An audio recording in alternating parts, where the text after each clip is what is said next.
नमस्कार, मैं हूं अमित सिंह और आप देख रहे हैं फर्स्ट बिहार झारखंड।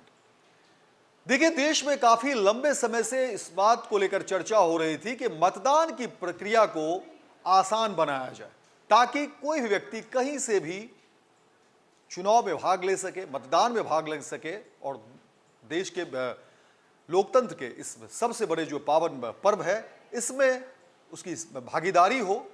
और इसके लिए जो है सरल से सरल ऐसे उपाय किए जाए ताकि लोगों को आसानी हो। और अब देखिए, जो ई वोटिंग की बात कही जा रही थी, बिहार में अब इसकी शुरुआत हो चुकी है और आज से ही बिहार में लोग ई वोटिंग के जरिए अपना नेता चुनेंगे।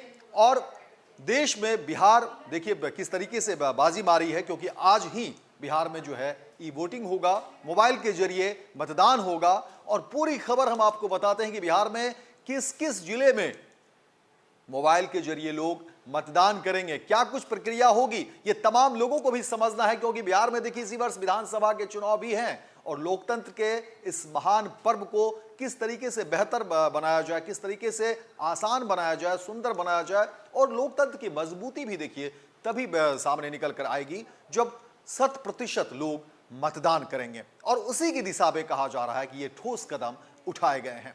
पूरी खबर विस्तार से बताते हैं कि आखिर बिहार में आज क्या कुछ होगा, कैसे लोग मोबाइल से वोट करेंगे। आप भी समझिए और जानने की कोशिश करिए ताकि आप भी जब मोबाइल से वोटिंग करेंगे, वोट करेंगे, तो आपको कोई परेशानी नहीं हो। और कैसे मोबाइल से वोट करते हैं, ई वोटिंग क्या है, ये तमाम चीज हम आपको बताते हैं। और देखिए बिहार के कौन कौन से जिले में आज ई वोटिंग होगी। देखिए, आपको बता दें कि बिहार ने देश में एक ऐतिहासिक कदम उठाते हुए ई वोटिंग प्रणाली की शुरुआत की है। अब राज्य भारत का पहला ऐसा राज्य बन गया है जहां नगर पालिका चुनावों में मोबाइल ऐप के माध्यम से ई वोटिंग की जा रही है। यह क्रांतिकारी व्यवस्था आज 28 जून 2025 को आयोजित नगर पालिका चुनाव में लागू की गई है। बिहार राज्य निर्वाचन आयोग की इस पहल ने पारंपरिक मतदान प्रक्रिया में एक बड़ा बदलाव लाया है। डिजिटल इंडिया और ई गवर्नेंस के विजन को मजबूत करते हुए इस तकनीक का प्रयोग खासकर उन नागरिकों के लिए किया गया है जो किसी कारणवश मतदान केंद्र तक नहीं पहुंच सकते। राज्य निर्वाचन आयुक्त दीपक प्रसाद ने बताया कि यह सुविधा विशेष रूप से निम्नलिखित श्रेणियों के लिए उपलब्ध कराई गई है, जिसमें वरिष्ठ नागरिक, दिव्यांग मतदाता, गर्भवती महिलाएं, असाध्य रोगों से ग्रसित व्यक्ति और प्रवासी मजदूर शामिल हैं। इन में मतदाताओं के लिए देखिए मोबाइल ऐप के माध्यम से घर बैठे वोट डालना अब और संभव हो गया है। राज्य भर से कुल 51,157 मतदाताओं ने ई वोटिंग के लिए पंजीकरण कराया है और इनमें सबसे अधिक पंजीयन बक्सर नगर पालिका में हुआ है। इसके अलावा पटना, गया, सारण, पूर्वी चंपारण, सिवान, बांका और रोहतास जैसे जिलों के नगर निकायों में भी अच्छा खासा उत्साह देखा गया है।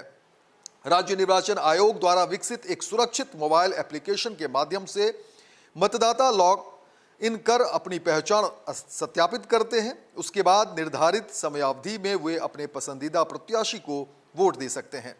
पूरी प्रक्रिया एंड टू एंड एनक्रिप्टेड है और इसका डेटा तीसरे पक्ष से साझा नहीं किया जा सकता।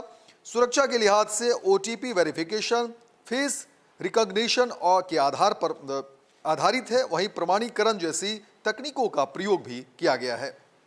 विशेषज्ञों का मानना है कि यह पहल आने वाले समय में पूरे देश के लिए एक मॉडल बन सकती है। इससे न केवल मतदान प्रक्रिया में पारदर्शिता और गति आएगी, बल्कि मतदान प्रतिशत भी बढ़ सकता है, खासकर उन वर्गों के बीच जो पारंपरिक व्यवस्था से वंचित रह सकते हैं।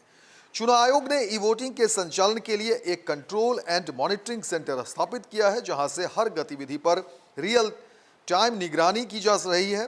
किसी भी गड़बड़ी या तकनीकी समस्या की स्थिति में त्वरित समाधान के लिए हेल्पलाइन और तकनीकी टीमों की तैनाती भी की गई है। वहीं बिहार की यह पहल जो है केवल एक तकनीकी प्रयोग नहीं, बल्कि लोकतांत्रिक प्रक्रिया को सुलभ और समावेशी बनाने की दिशा में एक क्रांतिकारी कदम है। यदि यह प्रयोग सफल रहा तो भविष्य में पंचायत, विधानसभा और लोकसभा चुनावों में भी ई वोटिंग एक सामान्य प्रक्रिया बन सकती है। और जाहिर तौर पर देखिए बिहार में इसी वर्ष विधानसभा के चुनाव हैं और अगर चीज़ें इस तरह से ठीक रही तो हो सकता है कि चुनाव में भी आप मोबाइल से वोट कर सकते हैं।